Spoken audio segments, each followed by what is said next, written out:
welcome back. We're going to be doing another video today. We're going to be talking about the Bronze Age of comics. And this is actually one of my favorite time periods in comics, just from the stories and artwork that came out of this time period is some of the best, I consider. So, unlike with the Golden Age and Silver Age, where there was like a set issue that was considered by most comic book collectors and historians as being the one to start off the age, for the Bronze Age, it's a little different. Most agree that it starts around 70, 71, that time period, but there's not one set issue that's kicked off the Bronze Age. Instead, there was a couple different things that were going on. One of the things you had creators Dennis O'Neil and Neil Adams took over the Green Lantern title, and they took Green Lantern away from some of the more Space Odyssey type stories they were doing, and more grounded issues where they focus a lot more on issues of like social justice or crime, poverty. Then most notably, they did a couple issues on the dangers of like drugs.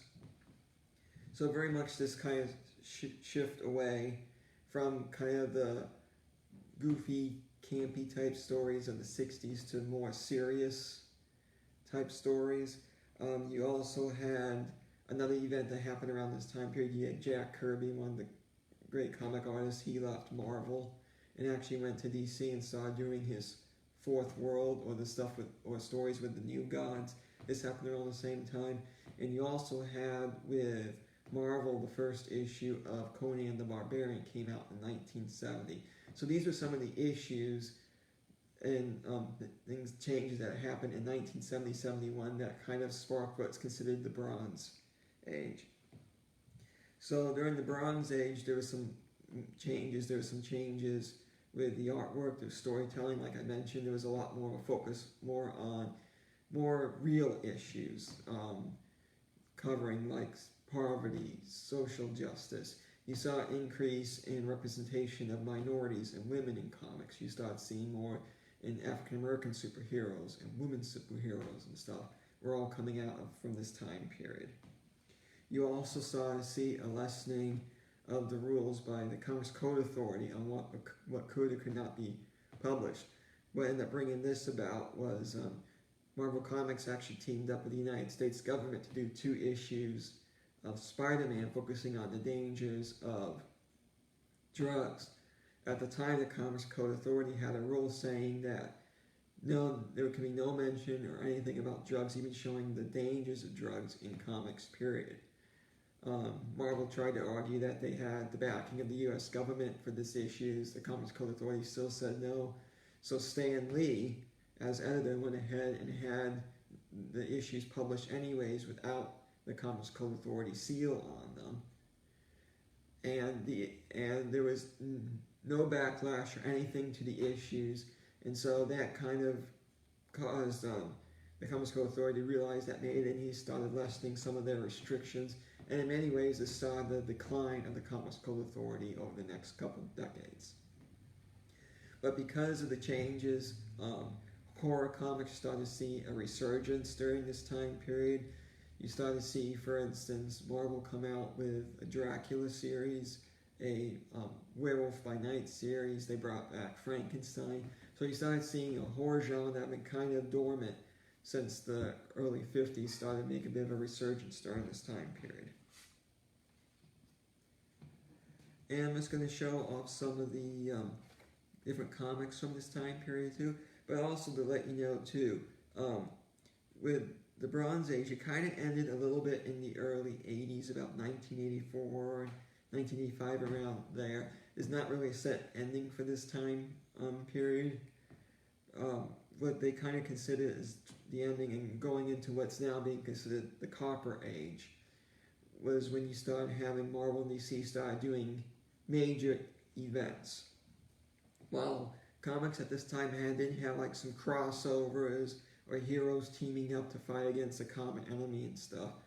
These were going to be what were considered more major events, where there were going to be major character changes, major things happening. They're pulling in a lot of characters from all over comics, and you're having and you're pretty much having a lot of the comic titles also being affected by these major events too.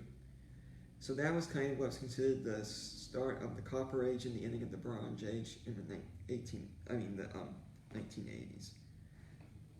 So another couple big changes you had is during the 50s and 60s, DC Comics was the major publisher at the time. During the Bronze Age, Marvel Comics would actually overtake DC and start selling more comics and taking a greater portion of the market share. DC in many ways tried to respond, and one of the ways they responded was actually in 78. They did what they called the DC Explosion, which where they started putting out a whole bunch of new titles. They started increasing the page counts for their titles as well. But along with this, they also raised their price of comics up to the 50 cents. However, this marketing technique of theirs failed badly, and in fact, it became less known as the DC Explosion and more of the DC Implosion. At the time, you had weather conditions, you had some major winter storms and blizzards coming through 1977, 1978. You had the United States was entering another economic recession at the time. And so the price increases and everything that DC did not work out for them. So in the end, they ended up canceling over 20 of their titles due to just different factors that led to the unsuccess of this new policy of theirs.